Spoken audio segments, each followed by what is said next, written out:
السلام علیکم عزیز طلباء و طالبات، امید ہے آپ سب خیریت سے ہوں گے۔ شامل نصاب نظم حمد کے بند نمبر 3 کی تشریح آج ہم نے دیکھنی ہے۔ اس کے بند کے اگر ہم پہلے مصرے کو غور کریں تو اس میں لکھا ہوا ہے کوئی ذرا نہیں عالم، عالم سے مراد ہے دنیا میں اس کے علم سے باہر، یعنی اللہ رب العزت کی پوری کائنات میں کوئی ایسی چیز نہیں ہے جو اس کے علم سے باہر ہو، جو مرضی اس کی ہے، یعنی اللہ کی قدرت میں ہے کہ وہ جو چاہے جیسا چاہے جس وقت چاہے ویسا کر سکتا ہے، دخل اس میں دے، یعنی کسی بندے کو یہ مجال نہیں ہے کہ اللہ جس طرح جو کام کرنا چاہے اس میں وہ کوئی رکاوٹ پیدا کر سکے۔ یہ کس کو یاد ہے؟ یہ کسی کو ہمت نہیں ہے، یہ صرف اللہ کی ذات ہے کہ جو چاہے جیسا چاہے جب چاہے جس وقت چاہے انسان کو عطا کر دے یا انسان سے چھین لے۔ کرو طاعت، شاعر ہمیں تلقین کر رہے ہیں، نصیحت کر رہے ہیں کہ ہمیں اللہ کی اطاعت کرنی چاہیے۔ اب دیکھیں اس میں کرو طاعت خدا کی، بس وہی معبود برحق ہے، یعنی اللہ رب العزت کی ذات ہی حقیقی معبود ہے۔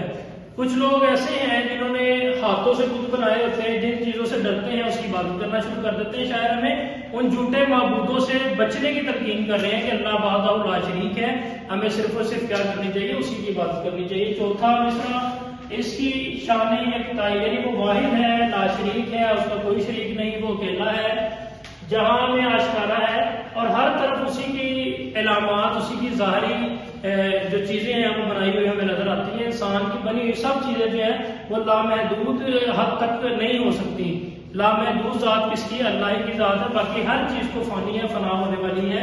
تو اس کی تشریح کرنے سے پہلے آپ کو پتا ہونا چاہیے کہ اس میں نظم کا عنوان لکھیں گے ہم، پھر اس کے بعد شاعر کا نام ہے کیا ہے، اکبر اعلیٰ آبادی۔ تشریح میں دیکھیں شاعر اس بند میں اللہ کی حمد و ثنا بیان کرتے ہوئے کہتا ہے، اللہ کی قدرت کاملہ کو بیان کرتے ہوئے کہتا ہے کہ کائنات کا کوئی ایک ذرہ، کائنات کے ذرے سے مراد ہے وہ رائے کے دانے کے برابر کی چیز ہے نا، اللہ کے علم سے باہر نہیں ہے، چاہے وہ معمولی تنکا ہو یا کوئی بھی چھوٹی چیز ہو، اس کے وسیع علم و معلومات سے وہ چیز باہر نہیں ہو سکتی۔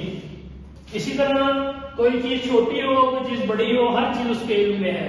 اس دنیا کی کوئی چیز ایسی نہیں ہے جو اس کی مرضی کے بغیر اس کے کام میں رکاوٹ ڈال سکے۔ اللہ جیسا چاہتا ہے، جس کو چاہتا ہے ویسا کر دیتا ہے، اور کوئی بندہ اس کے کام میں رکاوٹ نہیں کر سکتا۔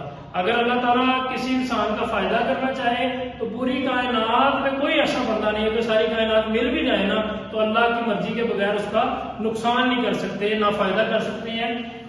کسی کو یہ طاقت اور جرأت نہیں ہے کہ اس کے نظام میں اس کی مرضی کے بغیر جو ہم کو تبدیلی کرے۔ اس کے دوسرے اگر ہم بات کریں دوسرے پیراگراف کی، شاعر ہمیں کیا بیان کرنا چاہتا ہے کہ ہمیں معبود برحق کی عبادت کرنی چاہیے، یعنی صرف اللہ ہی کی عبادت کرنی چاہیے جو عبادت کے لائق ہے۔ اور وہ کہتا ہے کہ اللہ کے بندوں کے بنائے ہوئے جھوٹے معبودوں سے، یعنی وہ مٹی کے بت جو ہیں جو نبی کریم صلی اللہ علیہ وسلم نے توڑ دیے تھے اور ہمیں حکم دیا تھا کہ صرف واحد لا شریک اللہ ہی کی عبادت کی جو ہے کرنی چاہیے۔ وہ اکیلا ہے جس کی توحید اور واحد ہونا جو ہے دنیا میں واضح اور ظاہر ہے، صرف اسی کی عبادت کی جائے کیونکہ وہی عبادت کے لائق ہے۔ یہ بند نمبر 3 آپ نے اپنی نوٹ بک پہ لکھ بھی لینا ہے، اس کو یاد کر لینا ہے۔ کل اس کے اگلے بند کی ہم تشریح کریں گے، تب تک اپنا خیال رکھیے گا۔ اللہ حافظ۔